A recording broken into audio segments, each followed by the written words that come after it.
네, 우리가 교회를 다니고 예수님을 믿는다고 하는데, 의외로 우리가 십자가 복음으로 온전히 붙들고 믿는 경우들이 점점 드물어지는 이 시대입니다. 두 강도의 얘기를 오늘 할 건데, 우리는 예수님을 선택했던, 믿었던 그 강도가 나라고 우리는 생각을 하는 거죠. 근데 정말 우리는 그런 선택을 하고 살아가고 있는가 돌아봐야 됩니다. 정말 예수님 밖에는 내가 구원받을 수 없고, 정말 예수님이 베풀어 주신 은혜로 내가 다시 태어났고, 그리고 예수님으로 인해서 내가 하나님을 아버지라 부르고 날마다 그 은혜로 생명을 유지해 주시고 살아가는 그 마음으로 정말 나는 살고 있는가. 근데 우리는 흔히 제3의 길이 있다고 생각합니다. 예수님의 가운데 십자가에 서시고 박히시고 양쪽에 두 길밖에 없다는 건데, 우리는 흔히 제3의 제4의 길이 있다고 생각하는 거죠. 결코 그렇지 않습니다, 여러분. 정말 나는 잘 믿고 있나? 아니, 제대로 믿고 있나? 오직 예수 십자가를 붙들고 정말 나는 살고 있나? 정말 그렇다면 여러분, 여러분의 태도가 바뀌어요. 여러분의 삶이 바뀝니다. 예전에 반복했던 나의 태도들, 지금도 하고 있습니까? 그러면 여러분, 어느 순간부터 여러분 다른 선택을 하고 있다는 거예요. 정말 그렇게 살고 있는가? 윤리도덕적인 설교가 여러분한테는 편하죠. 왜 그렇습니까? 그냥 성경 말씀 읽어주고 좀 착하게 사십시오. 좀 참으십시오. 사랑하십시오. 여러분, 예수님께서 우리에게 좀 더 착하게 살라고 교회를 세우고 여러분 성경 말씀을 주신 것이 아니에요. 제자로 사는 삶은 그냥 주일날 예배 참석하고 그냥 남들한테 좀 더 착하게 사는 정도로 우리를 부르신 게 아니에요. 정말 내가 원하는 대로 살지 않고 주님을 주인으로 모시고 왕으로 모시고 살아가는 그 제자의 삶으로 우리를 부르셨다는 거죠. 그렇게 살아가는 삶에서는 반드시 열매가 보입니다. 내가 원하지 않아도 열매가 드러나는 거죠. 여러분, 그 삶을 살고 있습니까? 정말 그 삶을 살고 있습니까, 여러분? 아니면 마치 제3의 길이 있다는 식으로 여러분 생각하고 있지 않습니까? 자, 오늘 예수님이 못 박히시는 그 장면이 나오죠. 오늘 18절에 이렇게 나오죠. 거기서 그들은 예수를 십자가에 못 박았다. 지난주에 살펴봤던 본문대로 유대인들의 신문, 불법 재판, 그리고 거짓 증인, 그리고 자신들의 권한이 없기 때문에 자신들을 당시 다스리고 있던 로마인들의 법정에 끌고 가죠. 그리고 분명히 그곳에서는 무죄가 선언되었습니다. 선고된 거죠. 그런데도 어떻게 됩니까? 결국 악한 자들의 주장에 의해서 사형을 받게 됩니다. 불법 재판, 무죄 선고 이후에도 예수님은 사형 선고를 받고 이제 십자가에 못 박히시는 장면이 오늘 나옵니다. 그렇게 하나님의 뜻 가운데 인류의 모든 나의 모든 죄를 지시기 위해 십자가에 못 박히신 거죠. 성경은 성경 전체는 예수 십자가 복음으로 가득하고, 성경의 창세기와 요한계시록 전체는 예수 그리스도만을 증거하는 것이죠. 그래서 그 가장 중요한 구원의 일에 오늘의 이 십자가 사건이 있습니다. 그럼에도 여러분, 우리는 그렇게 십자가를 중요하게 생각함에도 불구하고 오늘 성경은 이상하리라 많지 담담하게 한 절도 다 채우지 않고 거기서 그들은 예수를 십자가에 못 박았다 라는 한 문장으로 마무리합니다. 왜 그렇습니까? 성경은 예수님이 얼마나 심한 고통을 받았고 얼마나 심한 수치를 당하셨느냐에 그렇게 초점을 두고 있지 않은 거예요. 어디에 초점을 두고 있습니까? 바로 나의 죄, 모든 인류를 구원하시기 위해서 우리의 죄를 대신 지고 가시는 그 죽음이라는 거에 더 큰 중요성을 두고 있는 거죠. 그리고 오늘 본문에서 이 십자가 죽음을 담담하게 기록하는 두 번째 이유는 그 당시 유대인들과 로마인들 사이에서는 이 십자가 형벌이 어떤 것을 의미하는지 이미 다 알고 있었기 때문입니다. 굳이 묘사하고 적지 않아도 그 당시 유대인들과 로마인들은 너무나 잘 알고 있었던 거죠. 그래서 존 스토트의 그리스도의 십자가에서는 이 십자가형을 가르쳐 이렇게 말합니다. 고대 세계에서 가장 잔인하고 수치스러운 형벌이다. 이렇게 말을 한다는 거예요. 이처럼 예수님은 당시 가장 잔혹한 십자가 형벌을 받으신 거죠. 당시 로마 제국은 사형수에 해당하는 사형수를 그냥 이렇게 참수하지 않았고 사람들 앞에 보이며 가장 큰 고통을 주고 그 삶 전체를 마지막까지 철저하게 모욕을 주는 그 십자가형을 사용했던 거죠. 그래서 단순한 그런 사형 집행의 방식이나 사형 형틀이 아니었다는 겁니다. 로마 시민에게는 거의 적용하지 않았어요. 이것이 너무나 잔혹하고 너무나 모욕적인 형벌이었기에 로마 시민에게는 웬만한 죄를 지어도 이 벌을 적용하지 않았습니다. 반역자들, 노예, 흉악범들에게 주어지는 가장 치욕적인 그리고 가장 고통스러운 형벌이었던 거죠. 그래서 십자가에 달린다는 것은 굉장한 고통을 자신의 몸무게를 이기지 못하며 이제 점점 숨이 끊어져가는 정말 이 사람이 겪을 수 있는 가장 큰 고통을 겪는 것뿐만 아니라 어떤 죽음이라고요? 사회적인 그 명예를 완전히 그냥 사장시켜 죽여버리는 그런 죽음이라는 거죠. 놀라운 사실은 무엇입니까, 여러분? 하나님이 이 십자가 형틀을 선택하셨다는 거예요. 왜 그러셨을까? 하나님이 예수 그리스도를 인류를 위한 죽음, 하나님의 아들을 죽는 그 죽음의 과정을 다른 방식으로 하셨을 수도 있었잖아요. 근데 왜 굳이 그 시대에 십자가를 선택하셨을까? 왜 그럴까요? 그리고 죄가 없으신 우리 예수님은 바로 이 가장 수치스러운 자리를 또 스스로 감당을 하신 거죠. 왜 그렇습니까? 바로 왜 하나님께서 이 잔혹한 형벌을 허락하신 이유는 여러분 우리의 죄에 대한 하나님의 진노가 하나님의 벌이 이토록 크고 잔혹할 수밖에 없음을 보여주는 것입니다. 하나님의 심판이. 우리가 받아야 되는 그 지옥 형벌, 우리가 지은 죄에 대해서 치러야 되는 그 대가는 그냥 내가 잘못했습니다, 다시는 안 그럴게요 하면 되는 게 아니라고 얘기해 주는 거예요. 그것을 보여주는 것입니다. 우리 죄가 얼마나 심각한지 또한 보여주는 거죠. 내가 좀 선행을 한다고, 내가 좀 착한 일을 한다고, 내가 잘못했던 것들이 씻겨지는 그런 것은 불가능하다는 것을 보여주는 겁니다. 어떻게 해도 씻을 수 없는 죄인 걸 보여주는 거예요. 내가 지은 죄가 얼마나 악하고 더러운지 그 죄에 대한 하나님의 심판과 진노는 이토록 무섭다는 것을 우리에게 보여주신 것이 바로 십자가 형벌입니다.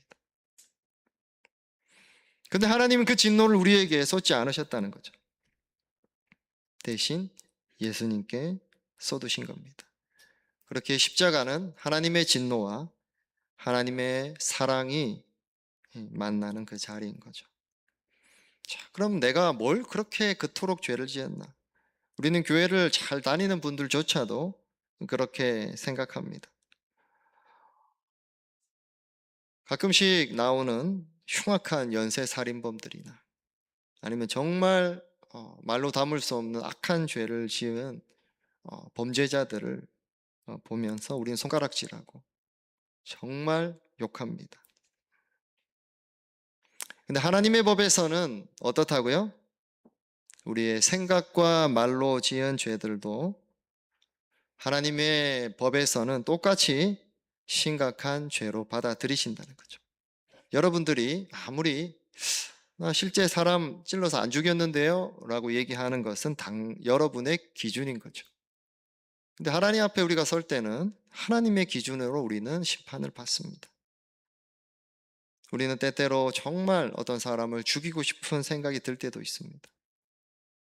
그리고 흘기는 눈, 미워하는 눈, 판단하는 눈, 함부로 무례하게 행하는 눈들, 그 생각, 태도 똑같이 보신다는 거예요, 하나님께서.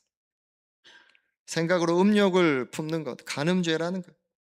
함부로 무례하게 행하고 미워하고 모욕했던, 뒤에서 모욕했던 죄들 똑같이 실제로 그렇게 행동한 사람이랑 똑같이 심각하게 보신다는 거죠.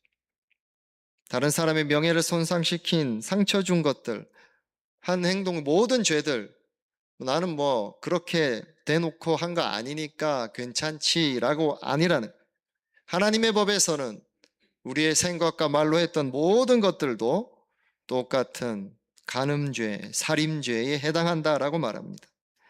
여러분, 우리는 어떻습니까? 사회적으로 정과 7범이라고 하면 여러분 어떻게 생각합니까? 상습범죄자, 악질적인 사람이라 생각하죠. 여러분이 친구를 소개시켜줘서 집에 찾아왔는데 이 친구가 젊어서 실수했는데 뭐 어떻게 좀 그런 일로 실수할 수 있죠, 사람이.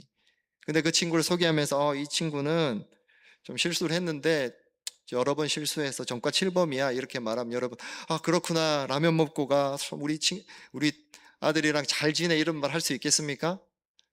여러분 기쁜 마음이 들겠습니까? 안 그렇죠. 우리는 흔히 전과 7범까지만 돼도 우리는 굉장히 악질적인 상습 범죄자라고 생각하죠. 근데 우리가 여러분 어제만 해도, 지난주만 해도 여러분 하루에 최소 3번은 생각으로 온갖 죄를 지었지 않습니까? 말로 온갖 죄를 지었지 않습니까? 최소 3번만 생각해도 1년에 1000번이고 최소 3번만 말로 생각으로 죄 짓는 사람이 어디 있습니까? 최소 기준치죠. 여러분 30살이 되신 분은 전과 3만 범, 40살이 되신 분은 전과 4만 범, 여러분 70살이 되신 분은 전과 7만 범인 거죠.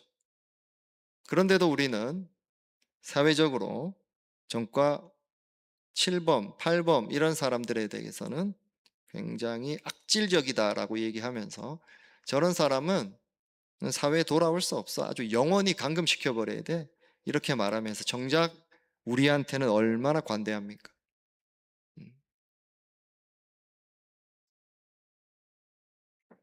바로 이 정말 우리가 어떤 죄인인지, 흉악한 죄인인지, 내가 하나님 앞에 용서받을 수 없는 죄인이었고 그 십자가의 진노를, 하나님의 진노를 받을 수밖에 없다는 것을 아는 자가 바로 예수 그리스도를 믿는 자라는 거죠.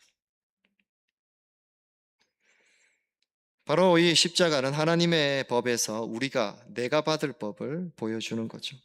내 죄의 무게가 얼마나 무거운가, 내가 받을 벌의 크기가 얼마나 큰가, 그것을 보여줍니다. 그리고 우리가 받을 벌을 하나님은 십자가 위에서 예수님께 다 쏟아 부으셨던 것입니다. 이것이 바로 하나님의 사랑이고 십자가의 의미인 거죠. 자, 우리 후반부를 읽어볼 건데요. 제가 읽어볼까요? 18절 후반부. 그리고 다른 두 사람도 예수와 함께 십자가에 달아서 예수를 가운데로 하고 좌우에 세웠다. 예수님이 달리신 십자가 양쪽에 두 개의 십자가가 세워졌습니다. 두 강도는 좌우 편에 못이 박혀서 십자가형을 받고 있는 거죠. 일반적인 범죄자는 아니죠. 아주 흉악범들입니다. 뭐 반역해서 봉기를 일으켰던 아주 흉악한 살인을 저질렀던 폭도이든 어쨌든 십자가형을 사형 선고를 받고 지금 이제 같이 좌우에 못 박힌 거죠. 처음에 십자가에 못 박혔을 때 여러분 정말 그렇다고 합니다. 너무나 고통스럽기 때문에 예수님 안 그러셨지만 온갖 기운이 있을 때 온갖 욕을 다 한다고 해요. 주변의 사람들도 예수님께 욕설을 퍼붓는 것을 들었고 이제 두 강도도 예수님을 욕하기 시작합니다. 마가복음 15장 32절 이스라엘의 왕 그리스도는 지금 십자가에서 내려와 봐라. 그래서 우리로 하여금 보고 믿게 하여라. 그래서 두 강도는 처음에 예수님을 모욕하고 온갖 욕설을 다른 사람들과 맞춰서 퍼붓기 시작했던 거죠. 그때 한 강도의 마음에 놀라운 변화가 일어나기 시작합니다. 고통당하시는 예수 그리스도의 모습, 그리고 죄인을 향해 기도하시는 그분의 음성, 그리고 사역하는 동안에 들었던 그분의 말씀이 생각나기 시작합니다. 성령께서 기적적으로 그 순간에 임하신 거죠. 그리고 이제 욕설과 저주를 멈춥니다. 기적이 일어난 거죠. 진실을 보기 시작합니다. 그리고 진리를 받아들이기 시작합니다. 함께 읽어봅시다. 시작. 그러나 다른 하나 그를 꾸짖으며 말하였다. 똑같은 처형을 받고 있는 너는 하나님이 두렵지도 않느냐. 그리고 그 강도는 믿음으로 이렇게 고백합니다. 함께 읽어봅시다. 시작. 우리가 저지른 일 때문에 그의 마땅한 벌을 받고 있으니 당연하지만 이분은 아무것도 잘못한 일이 없다 라고 얘기하는 거죠.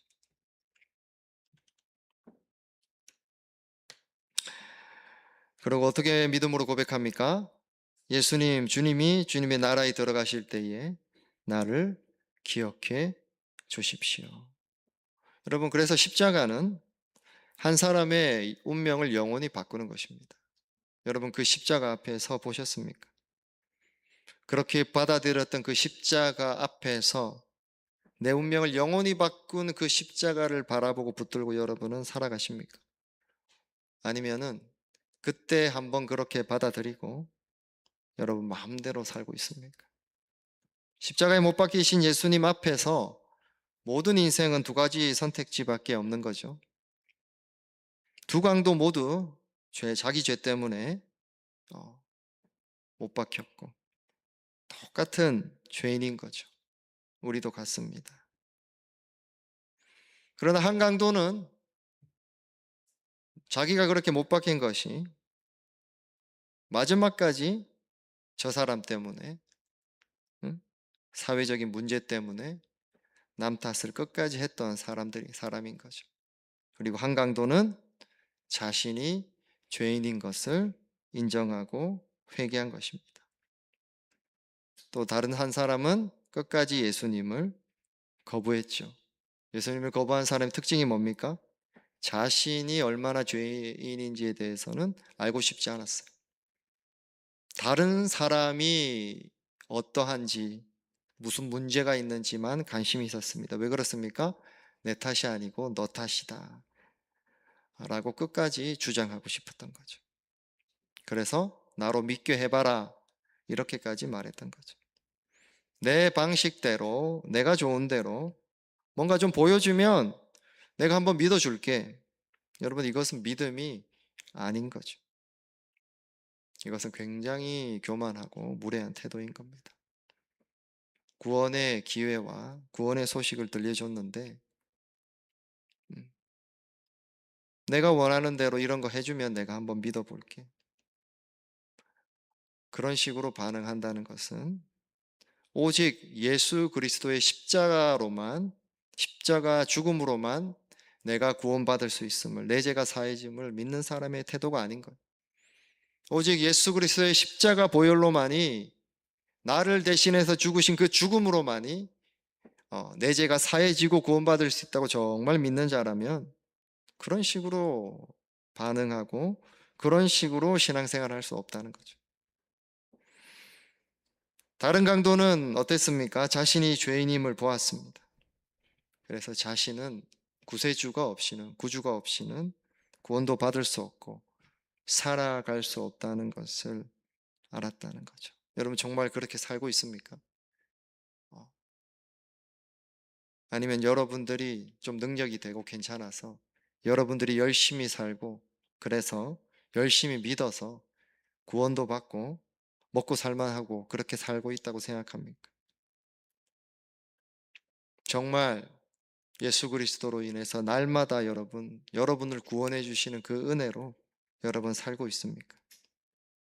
그랬던 강도는 예수님께 자신의 삶을 맡겨드리는 거죠. 주님이 주님의 나라에 들어가실 때에 나를 기억해 주십시오. 예수님이 말씀하십니다. 내가 진정으로 내게 말한다. 너는 오늘 나와 함께 낙원에 있을 것이다. 여러분, 이 회개하고 주님 앞에 회개하고 용서를 구했던, 정말 주님 없이 살 수 없습니다라고 항복했던, 주님 없이 내가 살아갈 수 없습니다. 내 잔머리와 머리와 열심과 노력으로 인정받고 사는 게 아니고 예수 그리스도의 십자가의 은혜가 없이는 내가 살 수 없습니다라고 고백했던 그 사람은 죽어서 천국에 가기 전에 이미 그 자리에 하나님의 나라가 임한 것이죠.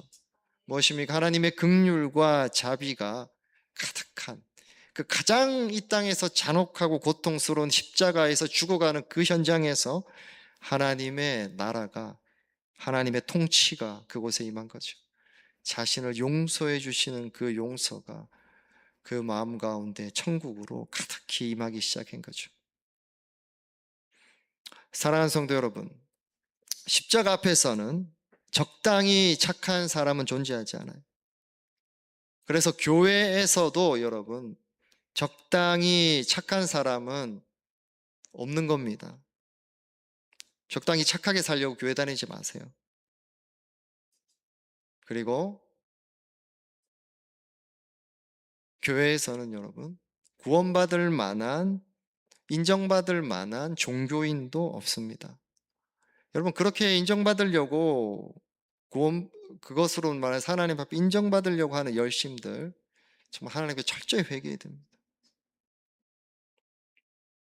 그것으로 인해서 교만해지고 교회를 대적하고 내가 얼마나 여기서 더 인정받아야 될지 생각하고 그것을 마치 사명이라고 착각합니다. 그래서 드러나지 않고 인정해주지 않고 그만큼 직분을 주지 않고 그러면 요즘 현대교회는 화를 냅니다. 내가 얼마나 지금까지 헌금하고 헌신했는지. 어떻게 십자가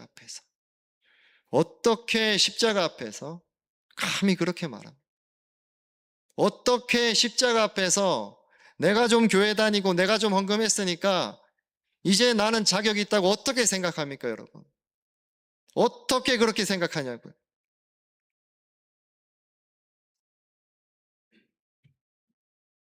그렇다면 여러분 어쩌면 끝까지 예수님을 거절한 강도처럼 믿고 있는 건지 모릅니다. 정말 예수님밖에 없습니까? 정말 예수님으로만 만족합니까? 정말 예수님으로만 내가 구원받을 수 있고 날마다 예수님으로만 내가 구원해 주심으로 매일을 살아갈 수 있음을 정말 믿고 그렇게 살아가십니까? 여러분 십자가를 바라보며 어떤 선택을 하고 있습니까? 내 방식대로 믿고 내 죄와 잘못에선 무관심하고 관대하고 이런 거 해주면 내가 좀 믿어보겠다고 얘기하고 있지 않습니까? 여러분 어떻게 고백해야 됩니까? 나는 내 힘으로, 내 열심으로, 내 공로로 스스로 구원받을 수 없습니다 라고 고백해야 될 것입니다. 나는 주님 없이는 살 수 없습니다 라고 고백해야 될 것입니다. 그럴 때 비로소 내 인생 전체를 하나님 앞에 의탁하는 것, 나의 생명, 건강, 시간, 나의 재산, 나의 모든 것을 하나님께 의탁합니다.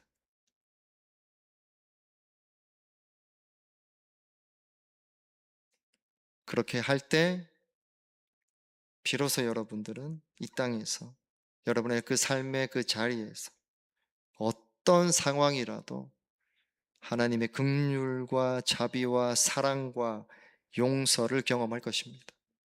그 자리에 어떤 아픔과 어려움이 있을지라도 하나님의 긍휼과 자비와 사랑과 용서가 임하는 하나님의 나라를, 천국을 여러분은 경험할 것입니다. 그리고 영원한 나라를 실제로 보게 되고 믿게 될 것입니다. 여러분, 이 하나님의 자비와 용서와 긍휼과 사랑을, 이 덮어주시는 은혜를 경험하는, 그 선택을 하는 여러분 한 주가 되시기를 축복합니다.